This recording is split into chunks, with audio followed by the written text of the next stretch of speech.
That is right. What feels like one of the worst kept secrets in NAS is now pretty much out there. That is the brand new 4 and 6 bay from QNAP for their kind of prosumer SMB tier. The flagship series, I think most NAS brands would kind of admit they've all got a flagship desktop series, and this is QNAP's follow-up, hopefully coming relatively soon, I reckon, within the next month or two.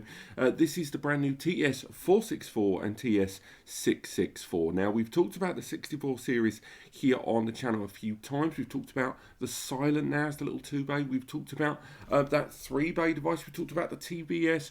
What is it about this system that sets it apart? I would argue this is probably their best kind of entry into this series, as you would hope for the latest entry in terms of its internal and hardware specification. And I'm actually genuinely impressed that they've managed to spread the CPU PCI lanes and the chipset as far as they have in a solution like this. For those who aren't aware, the current generation of the flagship or SMB prosumer series is the 53D. That is the 53D. This is the 6-bay. And again, we're going to put that there just on the side because I will be referring to this in the video. But this brand new solution here, again, there's a 4 and a 6-bay. There's going to be a 2. There's definitely going to be a 2-bay there. But this 4-bay series, the price and release date, again, haven't been fully confirmed yet. I'll talk about that a little bit more at the end of the video. But let's talk about what we know from the specifications that we found here. So first and foremost, it's utilizing that same Celeron processor. That is the N5105 or the N5095 processor there. Again, there is slightly different CPUs there, but it has to be highlighted that the reason for that is because of so many changes over on Intel during the pandemic and shortages in semiconductors. And this has just overlapped a lot of existing runs where they would have refreshed series a lot more organically. And these CPUs are incredibly similar in clock speed and embedded graphics, arriving at 2.0 that can be burst up to 2.9 gigahertz there. So again, very close to the 3 gigahertz. And again, on a Celeron processor there and a quad core, that's pretty impressive.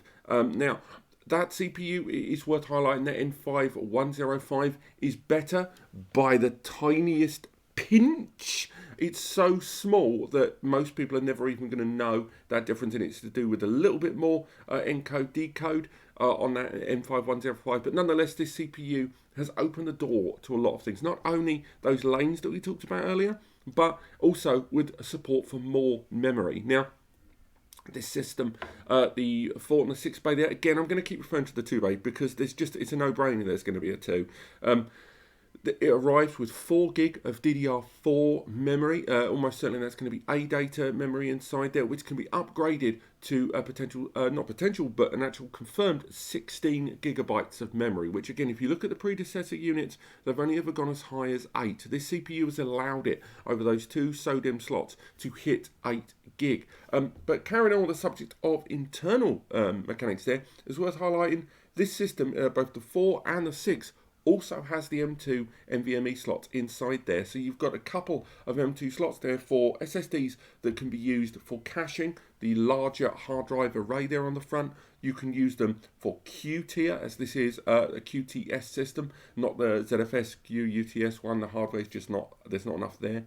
And if you use Q tier, it kind of merges all that storage and then appropriately moves data onto the faster or slower tiers of storage internally, intelligently as you use it. Or you can simply use those SSDs as a storage pool, taking those 2 NVMe SSD bays and using them in a RAID 0 or a RAID 1 or even a JBOD single. Now, what you're going to also see there when we dig a little into the specification sheets, that this is a PCIe Gen 3 x 1 slot for each of those. So each of them is PCIe Gen 3 x 1, which means those slots aren't going to be able to put out bandwidth greater than 1,000 megabytes. So do bear that in mind when you're thinking about SSDs in these bays.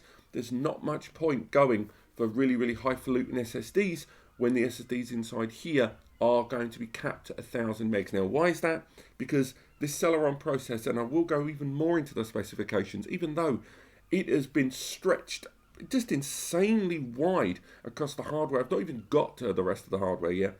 It has to be said that to do that, it has to trim things down. And one of the areas that I've seen it trim is those M2 SSD bays not being PCIe Gen 3 x 4, which is what a lot of NAS SSDs at the moment are, or those ones are PCIe Gen 4 in fact. I hate seagulls.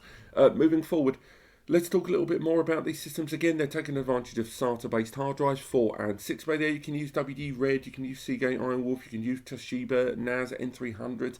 You're not limited by the drives you're going to be using on it, and those drives can go all the way up to 20 TB, but bear in mind, the bigger the drive, the noisier they get. Now, alongside that, when we talk a little bit about hardware, let's talk a little bit about the external ports and connections. It's not the most important thing on it, but it's something that I really like. The system features USB 3.2 Gen 2. That's the 10 gigabit or 1000 megabytes per second USB, and it's got 2 ports. One on the front via a USB copy button, which I really like, that the USB copy button on this is that faster USB. But on the rear of the device too, there is another port there and 2 USB 2 ports. Normally, I would massively rag on this system and have a go at it for having USB 2 there. But because this system's got those USB 3.2 Gen 2 Type A ports, and it has HDMI out, those USB 2 ports in a KVM, keyboard, video, mouse scenario, they make a bit more sense. Had those ports been standard USB 3.2 Gen 1, 5, I wouldn't have been as happy about it, but I'm prepared to kind of let that go in this case. Now, carrying on, we talked about the HDMI there. It is an HDMI 4K 60 frames per second output, and you've got that parallel software there, and you can use it for output a VM, utilising it for multimedia and lots of other bits and bobs using HD Station. On the base of the device, there's also 2 2.5 gigabit Ethernet ports. That's right, this system is 2.5 GBE. Again, the previous unit was 2.5G as well. And those ports mean each port can put out a maximum 279 megabytes per second. Generally, people say 250 megs, but it's actually a pinch higher. And they can be link aggregated as well to pass the 5 gigabits per second barrier as well in a link aggregated fashion. So in a 4 and a 6 bay, that's going to be good bandwidth to play with there. But moving slightly forward from that, we could look at it's got a PCIe upgrade slot as well. So you can add further ports and connections. Now, for those that remember my reviews on the 2 and the 6 bay of the previous generation, I say previous, this is the currently available generation. These aren't available yet. The slot inside this system allowed you to add an upgrade card in there, stick a 10 GBE or something like that. And QNAP have got a bunch of cards. There's a QNAP card up there. But you can also use third parties like Intel's and stuff like that.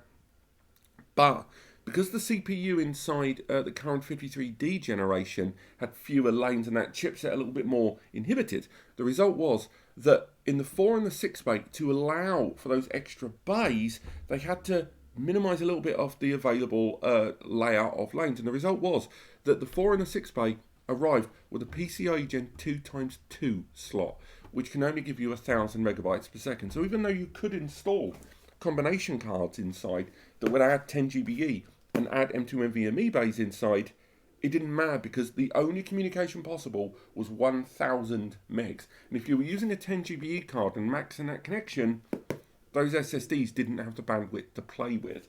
It gave you could sort of partition between them or kind of load balance and use which one you ever wanted to do at a given time.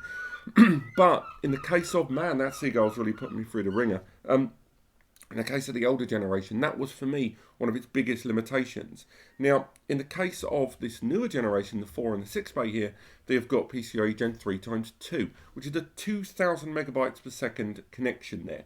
Okay, so in the case of those 2 slots, not only could you populate them with dual 10 GBE cards, because you'd have the bandwidth, but if you did use combination cards, and there's a newer generation of combo cards out there, it would allow you to better utilize further SSD bays by using combo cards or with the 10 GBE or using dedicated SSD only cards and really get some serious storage performance out of that upgrade slot there. And again, the fact that it arrives with the PCIe upgrade slot there and the M2 NVMe slots and 2.5 GBE and USB 3.2 Gen 2, this is a good system that can be upgraded in memory up to 16 gig.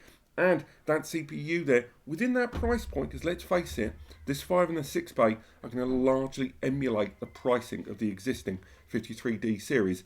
This is a pretty good hardware purchase if QNAP toe the line on that pricing there. Now, again, I've only talked about hardware in this video. QTS5 does have a lot of features. It has a lot of things for home and business. It's got lots of apps and clients and stuff there.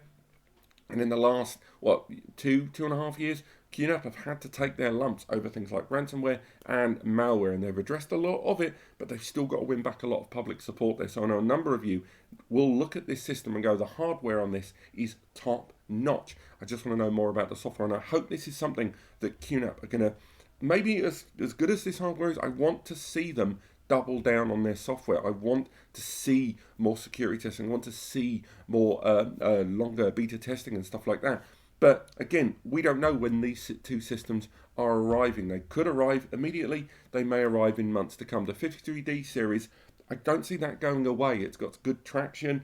It's a decent little system, and the pricing we've seen online in the 2 years since it's been available make it quite affordable. I've seen it knocking around in some places as low as 450 nicker, which is pretty damn good for a prosumer 4-bay. But this has been early information that we have on the TS-464 and 664 from QNAP. Let me know what you guys think, the pros, the cons, what you'd like to see and not. Do bear in mind, of course, that we'd love to see a system like this that has 10G, fully fledged PCIEs and everything going crazy bananas, but you've got to work within that framework within these portfolios. They have other systems, they've got the Xeons, they've got the Intel cores that can provide that, and you have to pay through the nose for them. So again, let me know what you guys think in the comments, and I will see you in the next video.